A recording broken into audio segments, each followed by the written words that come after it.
Hello viewers, welcome back to my channel SK Tutorial Academy. आज हम जिस topic पर बात करने वाले हैं वो है पीटी आईएनआर टेस्ट। तो पहले देख लेते हैं पीटी फिर आईएनआर के बारे में बात करेंगे। PT means prothrombin time. Prothrombin time test जो है वो हम इसलिए करते हैं ताकि जो ब्लीडिंग डिसऑर्डर हैं हमारे या फिर क्लॉटिंग डिसऑर्डर है उनको डायग्नोस कर सकें। प्रोथ्रोम्बिन एक्चुअली एक प्रोटीन है जो हमारे लिवर में प्रोड्यूस होता है, जिसका मेन फंक्शन है क्लॉटिंग। अगर हम पीटी टाइम या फिर प्रोथ्रोम्बिन टाइम की बात करें तो ये वो टाइम है जिसमें प्रोथ्रोम्बिन जो है वो क्लॉट बनाता है फिब्रिन का। आपको हीमोस्टेसिस का प्रोसेस याद है, ये वही प्रोसेस की बात हो रही है यहाँ पे, और ये टेस्ट उसी इस प्रोसेस से रिलेट करता है। हीमोस्टेसिस की सीरीज आप आई बटन पे क्लिक करके चेकआउट कर ले। ये टेस्ट जो है उन पेशेंट्स में किया जाता है जिनमें प्रोलॉन्ग होती है ब्लीडिंग या फिर जो इनएप्रोप्रिएट ब्लड क्लॉटिंग होती है वो उनमें देखने को मिलती है। पेशेंट्स जो वारफेरिन ले रहे होते हैं, यानी कि जो हार्ट पेशेंट्स होते हैं उनका ब्लड थिक हो रहा होता है, उस ब्लड को थिन करने के लिए वो एक मेडिसिन लेते हैं heart patient, that is called warfarin. तो उसको भी इनएप्रोप्रिएट को ब्लीडिंग को चेक करने के लिए हम ये टेस्ट करते हैं। नेक्स्ट हम बात करेंगे आईएनआर रेशो की। INR means the international normalised ratio.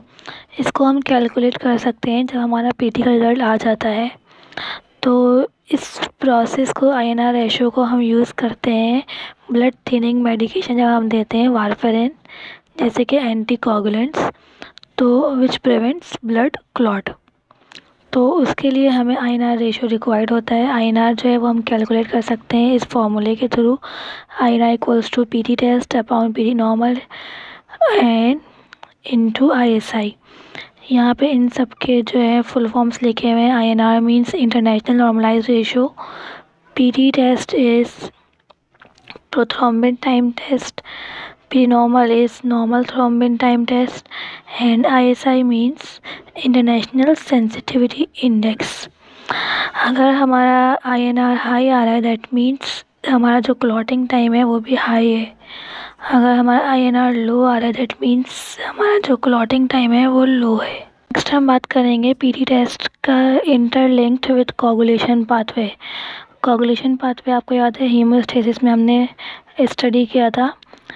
PT test जो है वो रिलेट करता है कोगुलेशन फैक्टर नंबर 7, 10, 5, 2 एंड 1 से, जो कि एक्सट्रिंसिक पाथवे के फैक्टर्स हैं, सारे क्लॉटिंग फैक्टर्स हैं, कॉमन पाथवे तक जाते हैं। अगर आपको एक्सट्रिंसिक पाथवे नहीं पता क्या है तो आपको जाना होगा, बेल आइकन पे क्लिक करना होगा, जो आई बटन है उस हीमोस्टेसिस की सीरीज़ में आपको ये वीडियोस चेकआउट करनी होंगी एक्सट्रिंसिक पाथवे की। क्लिनिकल प्रोसीजर स्टार्ट करने से पहले हमें ये देखना होगा कि सैंपल कैसे लेते हैं हम पीटी टेस्ट के लिए। तो सैंपल हम लेते हैं ब्लू टॉप ट्यूब में, जो कि कंटेन करती है सोडियम सिट्रेट। सोडियम सिट्रेट जो है वो बहुत ही हेल्पफुल होती है ब्लड क्लॉटिंग के जितने भी टेस्ट होते हैं उनको करने में। तो पहले हम ऑटोमेटिक प्रोसीजर देख लेते हैं, फिर हम मैनुअल प्रोसीजर देखेंगे। ऑटोमेटिक प्रोसीजर में जो है वो इस तरह की डिवाइसेस आती हैं जिसमें हम पीटी टेस्ट लगाते हैं। इस तरह के डिवाइसेस के लिए हमारे पास इस तरह के कुछ बॉक्सेस पैक जो है वो स्ट्रिप्स आती हैं। इसमें जो है वो आपका पूरा मेथड लिखा हुआ होता है कि आपको किस तरह से यूज़ करना है, और सैंपल तो आपको पता ही है ब्लू टॉप ट्यूब में लेनी है। और समटाइम्स हम ये कैपिलरी मेथड भी यूज़ करते हैं इसको, ये भी एक ऑटोमेटिक डिवाइस है। इनके साथ इनका पूरा प्रोसीजर लिखा हुआ आता है। हर लैब में अलग अलग प्रोसीजर होता है अगर अलग अलग डिवाइस होगी तो। नेक्स्ट है मैनुअल मेथड। सैंपल हमें पता है ब्लू टॉप ट्यूब में लेनी है आपका ब्लड, उसके बाद उसको जेंटली इन्वर्ट करना है ताकि वो मिक्स हो जाए। फिर उसके बाद उसको उसमें जो है वो हमें प्लाज्मा सेपरेट करना होता है, जिसके लिए हम इसको रख देते हैं सेंट्रीफ्यूज मशीन में। इसको करते हैं हम सेंट्रीफ्यूज, और ये जो है वो 4 घंटे तक स्टेबल रहता है 4 डिग्री सेंटीग्रेड पे, और 1 महीने तक रहता है -30 डिग्री सेंटीग्रेड पे। अगर आपका जो सैंपल है वो हीमोलाइज्ड हो गया, यानी कि उसके जो आरबीसीज हैं या उसके जो हीम है वो ब्रेक डाउन हो गया उसका, तो आपका रिजेक्शन हो जाएगी सैंपल की।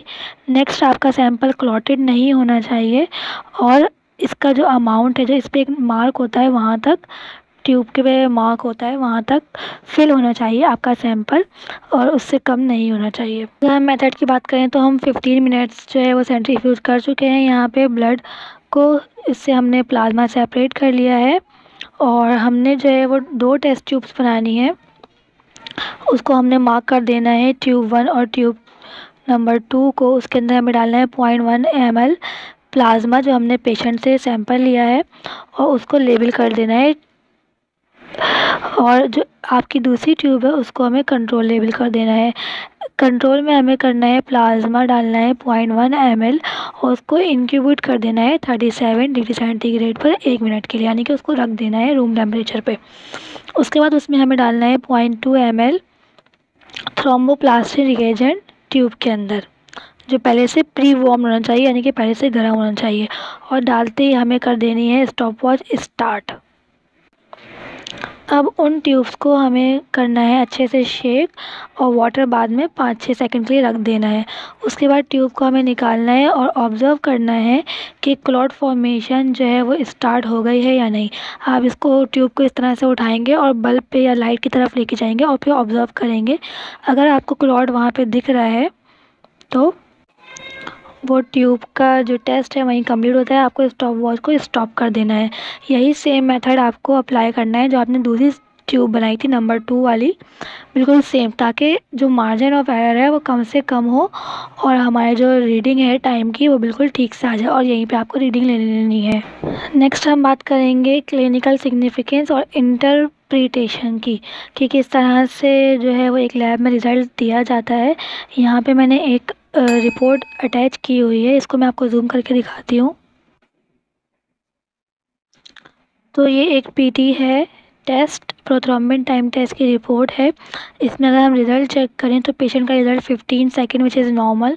तो यहाँ पे नॉर्मल रेंजेस दी हुई हैं, हर लैब की अलग अलग नॉर्मल रेंज होती है, तो उस हिसाब से हमें रिज़ल्ट चेक करना होता है। कंट्रोल के जो हमारे पास रिज़ल्ट आया वो आया 14 second which is also normal. और रेशो और INR रेशो इससे हमने कैलकुलेट किया था, वो हमारा आया है 1.0 एंड 1.2। तो इस तरह से लैब की रिपोर्ट रीड करते हैं। नेक्स्ट हम देख लेते हैं कि अगर आपकी जो पीटी टेस्ट के जो आपका रिज़ल्ट है वो ठीक नहीं आ रहा तो उसमें हम क्या कॉजेज़ हो सकते हैं। सबसे पहले DIC की वजह से आपका जो है पीटी टेस्ट इंक्रीज़ आ सकता है। DIC जो है वो एक डिज़ीज़ है, ये मैं ऑलरेडी एक वीडियो इस पे बना चुकी हूँ, तो आपको आई के जो आपका बटन ऊपर शो हो रहा है वहाँ पे आप क्लिक करके चेकआउट कर लीजिएगा। उसके अलावा लिवर डिजीज़ में, विटामिन K की डेफिशिएंसी में, और ओरल एंटीकोगुलेंट थेरेपी जो हम करते हैं उसमें हमारा जो है पीटी टेस्ट इंक्रीज़ आएगा। इसके अलावा factor number 5, factor number 7 and 10 की डेफिशिएंसी की वजह से भी हमारा पीटी टेस्ट इंक्रीज़ आ सकता है। तो पीटी टेस्ट को हम यहीं पे एंड करते हैं। हमने तकरीबन सभी चीज़ें इसमें डिस्कस कर ली हैं। आई होप कि आपको समझ आया होगा। अगर कुछ भी क्वेश्चन है या नहीं समझ में आया तो कमेंट सेक्शन में पूछ सकते हैं। और don't forget to give a thumbs up, subscribe and press the bell icon. तब तक के लिए गुड बाय, सी यू।